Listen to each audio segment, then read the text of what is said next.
आदाब, मैं हूँ गौस सिवानी और इस वक्त मैं आपकी मुलाकात कराने जा रहा हूँ थिएटर की दुनिया की एक अजीम शख्सियत अज़ीज़ कुरैशी साहब से। अज़ीज़ कुरैशी साहब, आपका थिएटर से बहुत पुराना रिश्ता रहा है। इस रिश्ते के ताल्लुक़ से आप कुछ हमें बताएं। इसका मतलब ये आप ये सवाल कर रहे हैं कि थिएटर का ताल्लुक़ कैसे शुरू हुआ।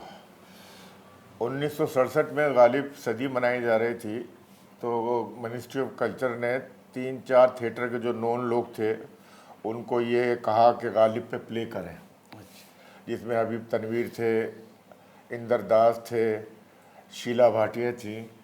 तो शीला भाटिया को उस ज़माने में उर्दू बोलने वाले लड़के लड़कियों की दिक्कत हो रही थी। अच्छा। तो हमारे एक दोस्त थे रईस मिर्ज़ा, वो थिएटर वगैरह करते थे, और शीला के जो मियाँ थे वो रशियन कल्चरल सेंटर में काम करते थे, तो उनका उनसे ताल्लुक़ था। तो रईस मिर्ज़ा साहब ने उनको कुछ उर्दू बोलने वाले लड़के लड़कियों से मुतारिफ़ कराया, जिसमें से एक खुशनसीब मैं भी हूँ। अच्छा, तो थिएटर में उसके बाद आपने और क्या क्या फिर जिसे किया? कहते हैं ना, फिर तो लत लग गई, चस्का लग गया। थिएटर हुआ, उसके बाद शीला जी ने जाने गज़ल किया, उसमें बेगम अख्तर ने म्यूज़िक दी, 2-3 प्ले और किए। उसके बाद फिर इप्टा ग्रुप ने मुझ पे जिम्मेदारी डाली कि एक प्ले करो, तो उसमें सबसे पहले एस.एम. मेहंदी साहब ने एक प्ले लिखा कॉमेडी, गालिब के उड़ेंगे पुर्जे। अच्छा। जो हमने त्रिवेणी में किया, ओपन एयर में। वो खुदा का करना ऐसा हुआ, खुदा का फर्ज ऐसा हुआ कि वो बड़ा क्लिक हुआ है। हाँ, अभी तक याद करते हैं हाँ, लोग लोग अभी तक याद करते। तो उसके बाद हमें खुशफहमी हो गई, हम तो अच्छे डायरेक्टर हैं। तो हमने फिर वो डायरेक्शन का दामन थामे रखा। फिर ये हुआ कि प्ले लिखने भी चाहिए, ये थॉट लिखे नहीं जा रहा है, ये इसको इस तरह लिखा जाना चाहिए, इसको इस तरह लिखा चाहिए। तो फिर मैंने 3-4 प्ले लिखे, जिसमें एक प्ले है इतराफ़ गालिब, जो मुझे बताते खुद बहुत पसंद है, जिसमें गालिब ने अपनी कमियों का एहसास किए हुए बिस्तर मर्ग पे सबका तस्करा किया। उसमें रोल भी गालिब का मैंने किया था। अच्छा। तो बेसिकली वो रोल की लालच में वो प्ले लिखा गया, और फिर वो प्ले इतराफ़ गालिब हुआ। गालिब इंस्टीट्यूट ने किया, इप्टा ने किया। उसके कोई तकरीबन 60-70 शो हुए। और आजकल तो थिएटर का दौर ही नहीं है। एक तो ये कोरोना की वजह से कभी बंद जगह पे आप जमा नहीं हो सकते, दूसरे जब से ये टेलीफोन आया है, टेलीविज़न आया है, थिएटर की पॉपुलैरिटी कम हो गई है। तो आपने राइटर की हैसियत से और कौन कौन से प्लेज लिखे? अब वो तो उस राइटर की हैसियत से मैंने एक प्ले लिखा था। प्ले तो 4-5 लिखे, अचानक याद नहीं है। बेलिबास जिसमें ये सामाजिक बुराइयों को मैंने उजागर किया था। अब जिसमें एक सीन था, एक मुफ्ती थे, एक वो जिसे कहते हैं कलंदर साहब, वो पेशेंट गोइयाँ करते थे और मरीज़ों का इलाज करते थे। तो उनकी एक तरकीब थी कि वो औरतें आती थी तो वो कहते थे अच्छा इधर आ जाओ, तो वो उसके पेरेंट्स को या माँ बाप को बाहर छोड़ देते, औरत को अंदर बुलाते थे। और एक जगह एक अलगनी टांगी हुई थी, उसमें तरह तरह के उन्होंने नाड़े टांगे हुए थे रंगीन। तो अंदर आते थे, वो कहते थे ठीक है बच्चा नहीं हो रहा, अच्छा ठीक है होगा, लड़का होगा इतने साल हुआ, चल नाड़ा खोल। अब जो बेचारी कमज़ोर थी उसने नाड़ा खोल दिया। एक औरत बड़ी तेज आई, उसने बोला माता अम्मा जी देखो ये क्या कह रहा है, नाड़ा खोल। तो उन्होंने पीर साहब ने कहा देखो जी 1 2 3 4 ये तरह तरह के नाड़े, मैं तो इनमें से कह रहा था, चल तेरे कुछ नहीं होगा, तू बदकिस्मत है भाग। तो इस तरह की तरकीबें हुई। वो मैंने बेलिबास प्ले किया, बड़ा पॉपुलर हुआ, एक नया थॉट था और वो पसंद किया गया। उसके अलावा और भी कुछ किया? यार वो मैं अपना लिस्ट लाना भूल गया। प्ले तो बहुत सारे मैंने किए, लिखे भी हैं, किए भी हैं, अब याद नहीं, क्योंकि अब बहुत दिन से, अब तो हर 10-12-15 साल से किया नहीं प्ले का वो दौर नहीं है। अब तो टेलीविज़न का दौर है, तो अब तो उसके बाद टेलीविज़न की लत लग गई ना। दिल्ली आर्ट थिएटर के बाद फिर टेलीविज़न में हमने ऑडिशन दिया, तो वहाँ एक्टर अप्रूव हो गए। तो टेलीविज़न में मैंने स्पोर्ट्स प्रोग्राम किया, सारे प्रोग्राम किसान और न्यूज़ के अलावा मैंने सारे प्रोग्राम दूरदर्शन में किए, वहाँ प्ले करता रहा। उसके बाद हम लोग सीरीज़ आई, हम लोग सीरीज़ के बाद ये हुआ कि प्राइवेट प्रोड्यूसर अलाउड हो गए, तो उसमें बहुत सारे सीरियल के, संजय खान के साथ काला धंधा गोरे लोग फीचर फिल्म भी की थी, और एक टीपू सुल्तान सीरियल था वो किया। इस तरह फिर सिलसिला चलता ही रहा, करते रहे। तो उनमें आप राइटर की हैसियत से थे? नहीं, as an actor, as an actor. वो ज़्यादातर प्रोडक्शन बम्बई में हुई, ज़्यादातर बम्बई में हुई। उसमें एक्टर के था, वो बड़ा आसान होता है, सबसे आसान काम एक्टिंग है। सबसे ज़्यादा एंजॉय आप एक्टिंग करते हैं और सबसे आसान काम एक्टिंग है। मगर ज़रा तजर्बा होना चाहिए, पॉजेस और जबान पे उबूरत भी होनी चाहिए कि उबूर आपके हाथ कंट्रोल में होनी चाहिए। यहाँ ज़रा सांस लेना है, यहाँ नहीं लेना, ये एक सांस में कह जानी है बात, इसका बड़ा फ़र्क पड़ता है। तो डायरेक्टर की हैसियत से कौन कौन से किए? तुमने फिर वो सवाल कर दिया, वो याद नहीं है मुझे। अगर होता तो मैं अपनी किताब ले आता, आपको पढ़ के लिस्ट बता देता। चलिए, तो थिएटर से आगे जो आपने टीवी के लिए जो टेलीविज़न के लिए हमने किया था, नाम भूल रहा हूँ उसके, कुछ 100 सीरीज सोशल सब्जेक्ट पे था। अच्छा। भगवान से पूछो, खुदा से पूछो। तो सोशल बुराइयों पे था। वो हिंदुस्तान के हर शहर में जहाँ कमज़ोरों पे लोग जुल्म करते थे, वो उनका इंटरव्यू करते थे, फिर उस आदमी से करते थे जी जो जुल्म कर रहा है। और फिर वो कलंदर था, वो गाता फिरता था, भगवान से पूछो, खुदा से पूछो, किसका जो भी था वो याद नहीं मुझे। तो आपने राइटर के हैसियत से भी काम किया, एक्टर के हैसियत से भी किया, और आपने डायरेक्शन भी किया। तो मैं पूछना चाहता हूँ कि इसमें सबसे ज़्यादा मज़ा किस में आता एक्टिंग था? सबसे आसान काम होता है वो तो। आपने मुंह सूट लगाए, मेकअप किया, कपड़े उतारे, ठीक है। मत तजर्बा ज़रूरी है एक्टिंग में, क्योंकि एक्टिंग में आदमी फ्लॉप भी बुरी तरह होता है। तजर्बा है, आपको कैमरे से डर नहीं लगता, कॉन्शियस नहीं है आप, और ऐसे जैसे कैमरा है ही नहीं, इस तरह आप बात करें जैसे अब हो रही है। अगर दूसरा को नया होता तो वो इधर ही दिखता है डट के मारे, मैं देख रहा हूँ मगर स्टाइल दूसरा है कि भाई इसमें तजर्बा है आदमी का। तो एक्टिंग में एक तो स्टेज की एक्टिंग होती है और दूसरी फिल्म और टीवी की होती है, तो दोनों में कुछ फ़र्क आप महसूस करते हैं? बहुत फ़र्क है। फिल्म की एक्टिंग के लिए बड़े दिमाग चाहिए। फिल्म की एक्टिंग वन गो में नहीं होती, फेजेज में होती है। जी। पता नहीं कब कौन सा सीन उठाया, लगाया, एक सेट के सारे सीन निकाल लिए, भाई सेट के सारे सीन सेट लगाया लंबा चौड़ा, उन्होंने लगा दिया। और सीन नंबर 25 था जी, और सीन नंबर 2 था, 2 के बाद वो इस दरवाजे से निकल के यहाँ आता है, वो सेट दूसरा हो गया। तो आपको अब ये एक दफ़ा शूटिंग आपने एक सेट नंबर 1 पे की, और उसके बाद अगर आप 6 महीने बाद कर रहे हैं तो वहीं से आपको पिक करना, वो आपको याद करना है, वो डायरेक्टर भी आपको ब्रीफ करता है। अच्छा, उस ज़माने में प्लेबैक सिस्टम नहीं था, जो शूट हो गया फिल्म को पॉजिटिव बनाना, ये करना, दिखाना अब तो आसान है। अब तो प्लेबैक देखो भाई, यूँ नहीं यूँ था, यहाँ से राइट नहीं, आपने लेफ्ट देखा था, आपने लेफ्ट देख लिया, तो ये आसानी हो गई है। बिल्कुल। तो आपने राइटिंग भी की, एक्टिंग भी की, डायरेक्शन भी किया, और इसमें अब तक जो किया उससे किस हद तक मुतमईन हैं, या कुछ और? नहीं, मुतमईन तो है, मुतमईन तो है। खैर दिल तो चाहता है करने को, मगर आदमी फिर थक भी जाता है। मैं जो कुछ भी किया इत्मीनान से किया और दिल से किया, मन लगा कर किया, और उसमें मुतमईन है। अच्छा, मगर आदमी मज़ा दिल भी चाहता है कोई नया प्रोजेक्ट मिले और एक नई चीज़ हो, तब तो उसमें हाथ डाले। पुराने पैटर्न पे आप अगर करते रहे और वही आपने किया तो मज़ा नहीं आएगा उसमें, फिर आदमी इन्वॉल्व नहीं होता, जी जी। और फिर नौकरी हो जाती है। अच्छा, एक खुशकिस्मती ये भी है, मैंने अपने लिए ज़्यादा काम किया, दूसरे प्रोड्यूसर्स के लिए डायरेक्शन कम की।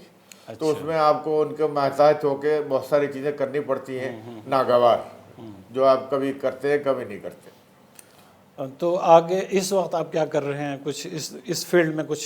इस फील्ड में कुछ नहीं कर रहा इस वक्त, तो बिल्कुल भाई 78 साल उम्र हो गई है, मौज कर रहे हैं। शाम को क्लबबाजी करते हैं, इंडिया इंटरनेशनल चले जाते हैं, प्रेस क्लब चले जाते हैं, दोस्तों के चले जाते हैं, रिलैक्स कर रहा है। कोई नहीं, अभी थॉट किसी दिन अगर आ गया तो एकदम कमर बन जाएगी। आइडिया नहीं आ रहा कोई, हालांकि मैं चाह रहा हूँ कि बहुत दिन होगा प्ले किए हुए, मगर जब तक कोई प्ले का नया, प्ले में नयापन ना हो, नई अप्रोच ना हो, नया ट्रीटमेंट ना हो, तो वो हिम्मत नहीं बढ़ेगी। जैसे ही नया थॉट आया एकदम आदमी जवान हो जाएगा और सब काम शुरू कर देगा। आमतौर पे हम लोग उर्दू थिएटर का जिक्र सुनते हैं, तो आप इस लफ्ज़ से क्या महसूस करते हैं? बात दरअसल ये है कि थिएटर तो हिंदी को या उर्दू को, उर्दू है। अच्छा। ये हिंदी वाले खामखाई क्लेम करते हैं, जब तक उसमें संस्कृत का इंक्लूजन ना हो। जी। जो संस्कृत में शामिल होते हैं वो प्ले बहुत कम पॉपुलर होते हैं, कामयाब कम होते हैं। तो उर्दू हिंदी जो है वो एक ही तरह की है हमेशा। तो मैं उर्दू हिंदी में कभी फ़र्क महसूस नहीं करता, और हिंदी जी नहीं सकती बगैर उर्दू के। आप कितने अल्फाज बोल रहे हैं, संस्कृत बोलने की कोशिश करें तो उसमें कह सकते हैं आप हिंदी बोल रहे हैं। अच्छा, हिंदी वाले भी इस बात को मानते हैं, हिंदी वाले भी इस बात मानते हैं, तो उर्दू और हिंदी एक ही है। तो इस वक्त ख़ास अगर उर्दू की बात करें हम, तो उर्दू थिएटर की क्या सूरत हाल है हिंदुस्तान में? थिएटर तो ओवरऑल कमज़ोर है जी। टेलीविज़न की वजह से ऑडियंस भी ज़रा कम आती है, और थिएटर का इस वक्त बुरा हाल ही है। टेलीविज़न अब तो टेलीफोन पे आपको सीरियल मिल जाएंगे, टेलीफोन से शूट किया, टेलीफोन पे एडिट किया, टेलीफोन पे दिखा दिए। जी, मोबाइल पे। तो लोगों का जिसे कहते हैं लेट आउट बढ़ा हुआ है, तो उन्हें एक नई फील्ड मिली हुई है, तो टैलेंट तो लिमिटेड है, उधर से ड्रॉ होके इधर आ गया, टेलीफोन पे एक्टिंग करते हैं हम लोग। और आपके इस वक्त जो थिएटर है उर्दू का ख़ास तौर पर ले लीजिए, लखनऊ, हैदराबाद, दिल्ली, कश्मीर, तो इस ताल्लुक़ से कुछ आपको महसूस होता है कुछ बेहतर? इसमें सिर्फ तलफ़ुज़ का फ़र्क होता है, बाकी थिएटर वही है, ज़बान वही है।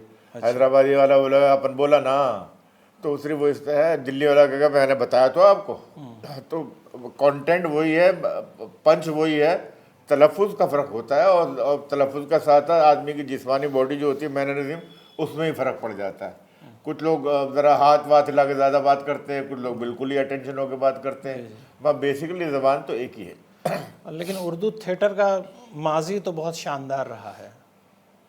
थिएटर का मादी उर्दू है जी, हिंदी तो बाद में हिंदुस्तान में, हाँ, हमेशा उसे उर्दू ही माना गया। कभी इस तरह का, ये तो अब पॉलिटिकल हो गया, जब से सरकार में इस तरह का डिवीजन हो गया, इस तरह से उर्दू हिंदी यहाँ भी होनी शुरू हो गई, हिंदू मुसलमान होना शुरू हो गया, हिंदुस्तान पाकिस्तान होना शुरू हो गया। नहीं तो फ़र्क तो है, था ही नहीं, हिंदी उर्दू एक ही चीज़ है। संस्कृत अलग चीज़ थी जी, और वो शुद्ध थी, वो ऐसी थी क्या, इतनी गुड़ होती थी, इतनी सख्त होती थी कि आप उसका एक लफ्ज़ समझ नहीं पाते। कहने को ये है कि हिंदी की बड़ी बहन है। लेकिन उसके साथ साथ जो सिनेमा है या टेलीविज़न है, तो उसमें भी उर्दू ज़बान, उसमें फिल्म तो टिकी भी उर्दू पे है। उसके गाने देख लीजिए, डायलॉग देख लीजिए, और जितने राइटर मशहूर हुए हैं वो देख लीजिए, उर्दू वाले हैं, चाहे वो मुसलमान ना हो। हमारी ये माना जाता है ज़बान मुसलमानों की है, तो गलत फहमी है। सारे राइटर जो है वो ज़माने में नॉन मुस्लिम थे, और क्या उर्दू बोलते थे, क्या लिखते थे, एक से एक नाम ले लिया आप, और क्या। लेकिन ज़बान को ज़िंदा रखने के लिए रस्मुल ख़त का ज़िंदा रहना भी ज़रूरी है। ये बड़ी अच्छी बात की आपने। तो वो मर रहा है, वो मर रहा है। वो मर रहा है, मगर हमें इसमें भी उम्मीद की किरण मिल रही है कि रस्मुल ख़त बदल रहा है, मगर ज़बान वही है, हिंदी में लिखी जा रही है, तो उसमें उर्दू के अल्फाज का इस्तेमाल है। तो रोमन रस्मुल ख़त का आम तौर पे इस्तेमाल हो रहा है उर्दू हिंदी हो रहा है। उर्दू में एक तो उर्दू की शायरी ने उर्दू की बड़ी हेल्प की। अच्छा, हर मसले पे आदमी उर्दू का शेर पढ़ना चाहता है, सुनाना चाहता है, सेंस ऑफ ह्यूमर में, चाय खाने से लेकर पार्लियामेंट तक। जी, ह्यूमर के लिए सुनाना चाहता है, इस्लाह के लिए सुनाना चाहता है, किसी को बेहतर करना चाहता है तो शेर सुना दिया। तो उर्दू अशार ने बड़ी हेल्प की। जो इस मामले में हिंदी बदकिस्मत है, उसके शेर इतने आम फहम नहीं हुए, ना सुनाए गए ना सुने गए। तो उर्दू का आप मुस्तकबिल क्या देखते हैं? मतलब तीनों में अलग अलग आप देखें, अगर थिएटर है, सिनेमा है, टीवी है, तो इस ताल्लुक़ से उर्दू का फ्यूचर आपकी नज़र? दो तरह से इसका जवाब दे सकते हैं। एक तो उर्दू का इंडिपेंडेंटली जी, एक इन सब का मिला के बहुत फ्यूचर इसका रोशन है। उर्दू के बगैर फिल्म अब चल नहीं सकती अभी तक, जब तक कोई एक मूवमेंट ना हो कि उस ज़बान को ख़त्म करना है। और करना ये है कमर्शियल, अगर आप उसको उस तरह ख़त्म करने की कोशिश करेंगे तो वो कमर्शियली फ्लॉप हो जाएगा, तो आप सुधर जाएंगे, तो आप उसी डगर पे चलते रहेंगे जिस डगर पे आप चल रहे थे। उर्दू के बगैर तो है ही नहीं। जो नए एक्टर हैं वो उर्दू तलफ़ुज़ में उमूमन ख़राबियाँ उनके होती हैं, उसके बावजूद वो आगे बढ़ने की कोशिश करते हैं, इस बारे में आप क्या कहेंगे? नहीं, वो बेचारे कोशिश है, उसे इस्लाह करते हैं, ठीक करते हैं, वह डायरेक्टर और प्रोड्यूसर चलने थोड़ी देता गलत तलफ़ुज़। नए एक्टर का जज्बा होता है, उसका ये है कि एक मुश्किल ये भी है, बचपने में जो आवाज़ कान में पड़ गई ना, वो बड़ी देर में जाती है। आपके घर के माशरे में उर्दू नहीं बोली जाती थी, हिंदी बोली जाती थी, ये उच्चारण गलत था, तलफ़ुज़ गलत था, तो आपका गलत तलफ़ुज़ बचपने में पड़ गया। अब उसको आपने बचपने में 2-3 बार सुना, अब उसको 100 बार करेक्ट करोगे तब जाके करेक्ट होगा, नहीं तो जिसे कहते हैं ना बेख्याली में, बेध्यानी में आपका वही वाला तलफ़ुज़ निकल सकता है जो बचपने में था। मगर वो उसके इस्लाह करते हैं जितने एक्टर हैं, उसके बगैर सर्वाइव थोड़े कर सकते हैं। आप ख़ुद पुरानी दिल्ली से हैं और वहाँ की ज़बान, वहाँ का कल्चर, वहाँ का माशरा वो रचा बसा हुआ आपके अंदर, आपके ख़मीर में शामिल है, तो उसने आपकी कितनी मदद की इस फील्ड में?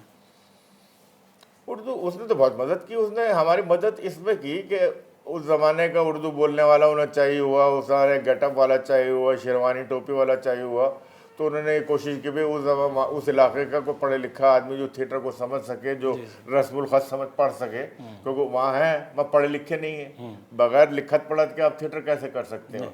कि कितना यदि याद करें, एक डायलॉग दो डायलॉग नौकर का डायलॉग आपको दे दिया, आप पढ़े लिखे नहीं है कि हाँ जी मालिक आया सर, इतना उसने कह दिया बोल लिया, मगर अगर रोल कराना है तो उसे तो पढ़ा लिखा होना जरूरी है। उस मामले में पुरानी दिल्ली कमजोर है। पुरानी दिल्ली में 10% लोग बच्चे स्कूल जाते थे, अब तो ज़्यादा जाते हैं, अब तो ज़्यादा जाता है। उस ज़माने में 10-15% घरानों के जो खुशहाल होते थे या जिन्हें तालीम की अहमियत पता थी, उनके बच्चे स्कूल जाया करते थे। और उससे तरतीब लगा ले, अब उर्दू स्कूल 2 ही थे, एक एंग्लो अरबिक, एक फतेहपुरी मुस्लिम स्कूल और हिंदी स्कूल इतने सारे। अब तो खैर हर जगह है, अब तो उर्दू हिंदी पीछे हो गई है, हर एक को ये अपने बच्चों को इंग्लिश मीडियम में पढ़ाना है। बिल्कुल। माहौल या फिल्मों से या इधर से आप उर्दू और हिंदी सीख सकते हैं। आजकल एक आम चीज़ ये देखने में आती है कि नौजवान लड़के और लड़कियां हैं वो थिएटर को एक रास्ता बनाते हैं फिल्म और टीवी में जाने के लिए। वो वहाँ जाना चाहते हैं, बेहतर करना चाहते हैं, कुछ लोग पैसा भी कमाना चाहते हैं, कुछ शोहरत चाहते हैं।